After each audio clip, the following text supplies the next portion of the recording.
probably close enough to Halloween to talk about some horror stuff, right? Right?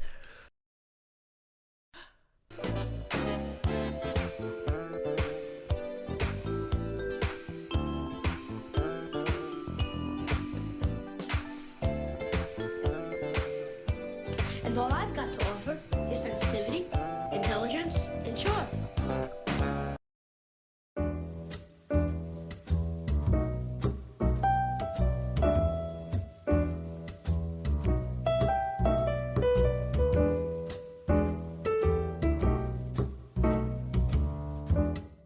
Hello, ladies and ghouls and non-binary vampires.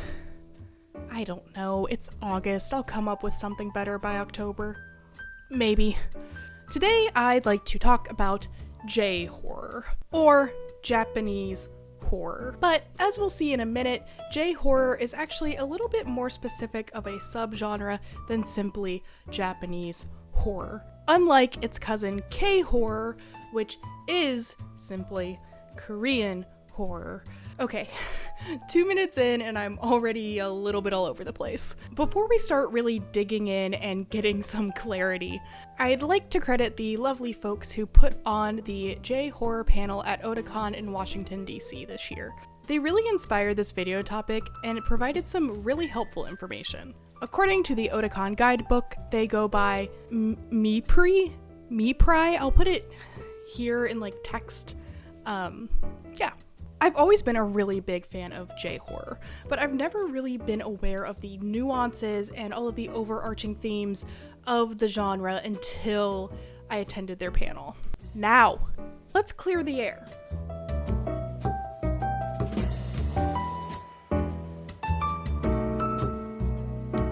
What exactly is J-horror aside from just horror made in Japan? Let's talk about it. J-horror is formally defined as horror fiction derived from popular culture in Japan, generally noted for its unique thematic and conventional treatment of the horror genre differing from the traditional Western representation of horror. But it's really much more specific than that. When used in a film criticism context, J-horror more accurately refers to Japanese horror films released around the turn of the millennium, typically dealing with yokai, more on that in a minute, and the specific anxieties surrounding the coming new era. This is different from the genre's close cousin, K-horror, or Korean horror, which usually refers to Korean horror as a whole and not a specific era or anxiety. People typically use J-horror to refer to Japanese horror as a whole, so now you have a fun little fact to pull out at parties. Everyone will love it and not find you obnoxious or pretentious at all. Trust me, I would know. I have a lot of friends. Speaking of friends, let's talk yokai.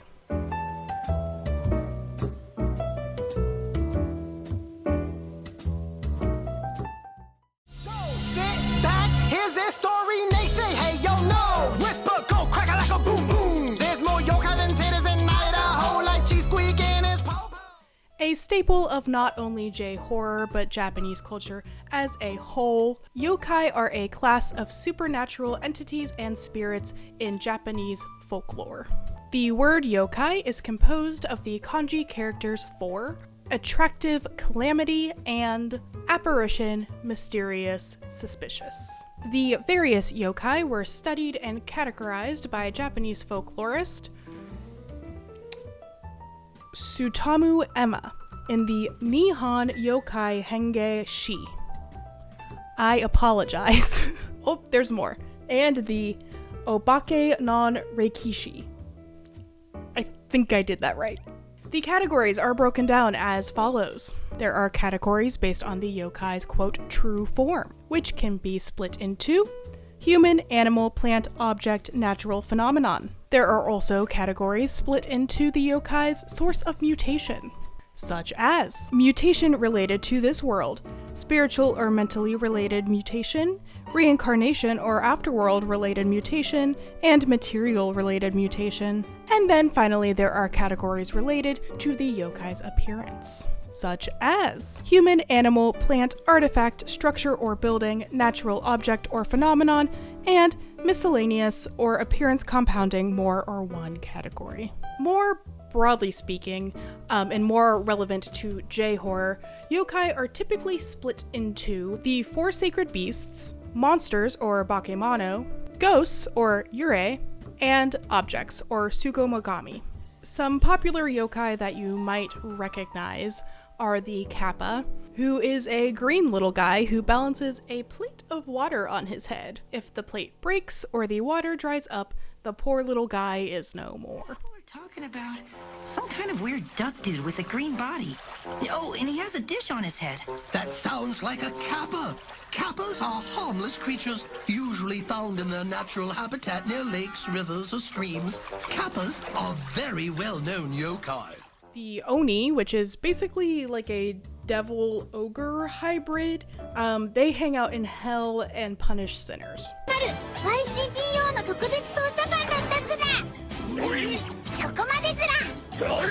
One of my favorites, the Rokuro Kubi, which is a humanoid yokai with a really long neck. These guys rock. They're so weird.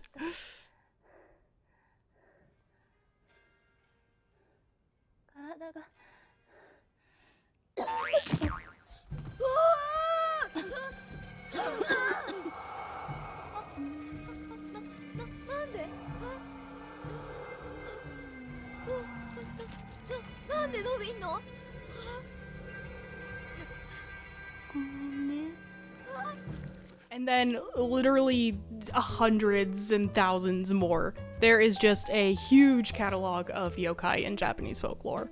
The yokai most featured in J-horror are usually ghosts or yurei, but sometimes J-horror does like to play around with the object yokai, or the sugomogami.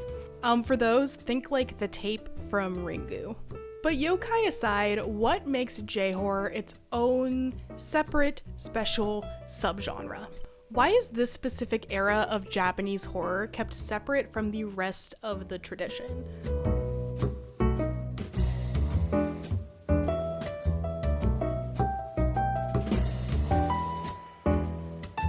The turn of the millennium was a time of turbulence for a lot of the world. There was a lot going on economically. Citizens were continuing to lose faith in their governments. 9/11, of course, happened, and Japan was dealing with the aftermath of the 1995 Tokyo Metro sarin attacks. On March 20th, 1995, members of the Aum Shinrikyo cult attacked the Tokyo subway system. In 5 coordinated attacks, the perpetrators released sarin gas into 3 of the Tokyo subway lines. This was during rush hour and resulted in the deaths of 13 people, as well as severely injuring at least 50. Nearly 1,000 others experienced temporary vision problems after the attacks. Several of the people affected were exposed by trying to help those who were more directly exposed. This, of course, had a huge effect on Japanese media, just like 9/11 had a huge effect on American media. You started to see a lot of Japanese horror featuring some sort of viral curse, spread from person to person. Much like those exposed to the sarin gas, were believed to pass the effects of the gas onto others who were trying to help.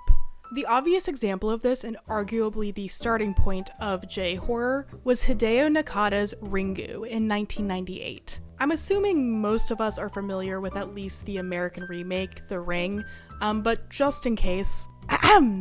When her niece is found dead along with 3 friends after viewing a supposedly cursed videotape, reporter Reiko Asakawa sets out to investigate, along with her ex-husband Ryuji. Reiko finds the tape, watches it, and promptly receives a phone call informing her that she'll die in a week. Determined to get to the bottom of the curse, Reiko and Ryuji discover the video's origin and attempt to solve an old murder that could break the spell. You can see how the videotape acts as a virus, being passed on from person to person, infecting them like a gas. This is also, as mentioned earlier, an example of an object as yokai. Another incredibly famous example of this type of J-horror is Takashi Shimizu's Ju-On, or The Grudge, in 2002. The premise is that if a building has endured a singular horrible tragedy, it absorbs it and returns that horror to anyone who visits. The original Japanese film follows a series of seemingly unconnected vignettes as they are slowly pulled together by police investigating these strange events.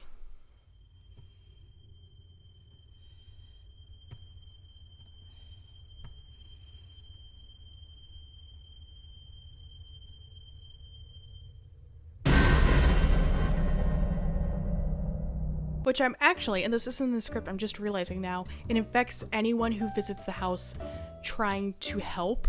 A lot of the people during the film who come to the house are trying to solve the mystery, trying to help people get over this curse. So that's interesting in the context of the gas attacks.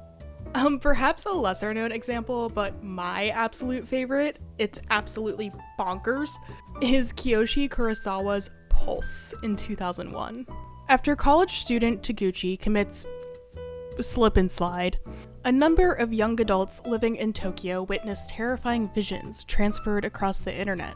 As more people disappear throughout the city, the internet becomes a breeding ground for malevolent spirits. This is kind of like Ringu, but with computers, but also not at all like that. Yurei yokai are bleeding into the physical realm through a literal computer virus. It's kind of a neat combo of object yokai and ghost yokai, and it's just really fun. You should go watch it. However, virility was not the only anxiety plaguing the minds of the Japanese public in the early aughts.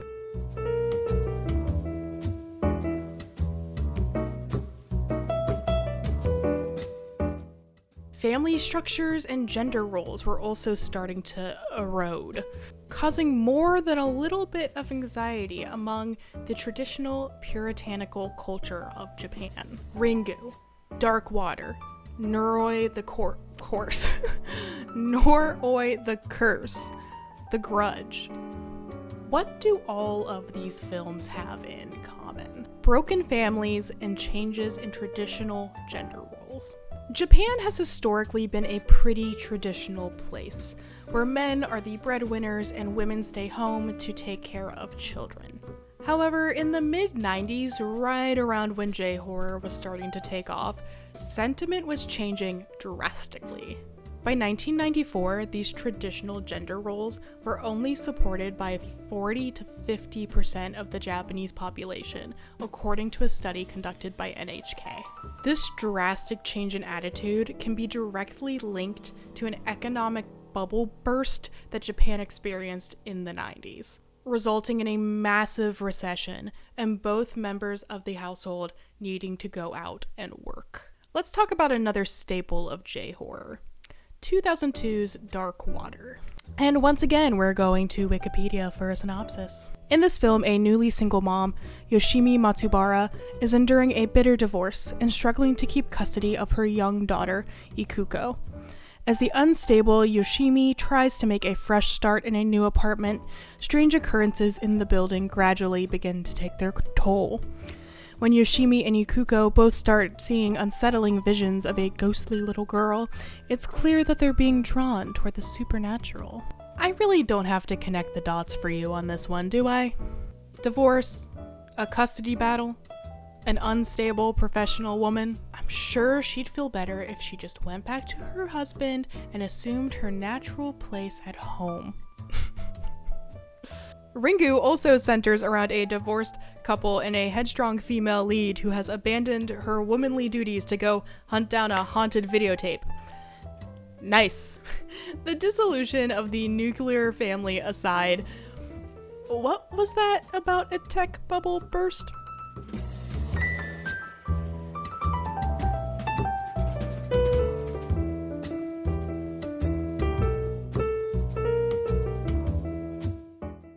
Japan saw extraordinary economic growth in the 80s, mostly due to the real estate and the tech industry. They saw so much growth, in fact, that the period from 1986 to 1991 is now referred to as the Japanese asset price bubble. And we all know what bubbles do, don't we, fellow Americans? They burst. In 1991, asset prices began to fall, and the economy continued to decline for more than a decade after this. Technology was continuing to progress at supersonic speeds, but the economy was failing. This, like the United States in 2008, obviously caused a lot of anxiety. And that anxiety was expressed nowhere as clearly as in Pulse. I already gave a synopsis of Pulse earlier in this video, so I'm not gonna do it again. Sorry. But I will talk about it a little bit more in depth. The central theme of Pulse is how rapid technological progress and the advent of the internet works to alienate us. Characters are continually waxing philosophical about how alone they feel, about how in death they might finally feel connected again.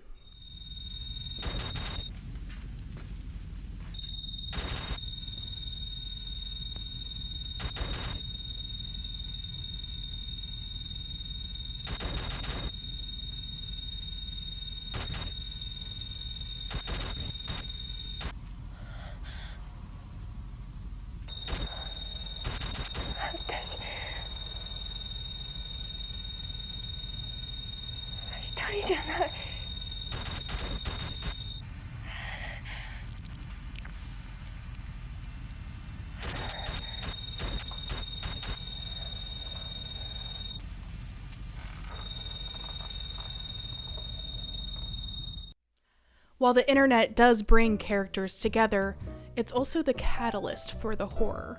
The spirits bursting from the digital realm and convincing users that they are in fact utterly alone and are better off just ending it all. It's easy to see the relevance here, right? Technology is advancing at incredible speeds, but society is collapsing all around us. And yes, we do feel alone. Connecting in ways never before imagined, but also so alienated. So alienated. It's probably not relevant anymore.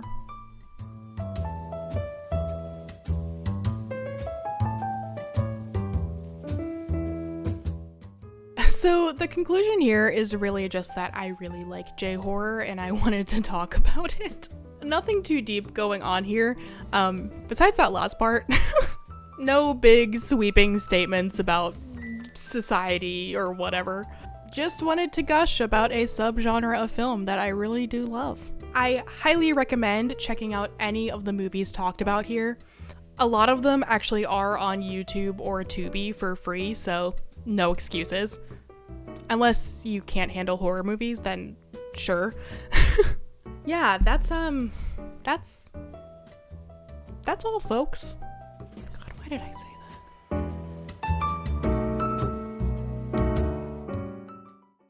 that? In my script here, I have written, I don't know, ending stinger, sorry babe, come up with something. I think I was watching Stranger Things when I was writing this script, and I didn't want to write the script anymore.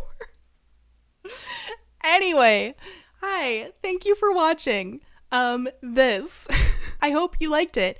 If you did, why not give it a thumbs up or comment or subscribe if you'd like to see more. If you would like to support the channel, you can become a Patreon by following the link tree in the description. Patrons get fun perks like Discord access, blooper reels once a year. I promise. Listen, this year's been crazy. I will make a blooper reel. If you didn't like the video, well, that's some tough luck because this video is actually cursed and you are going to die in 7 days. Bye. Bye.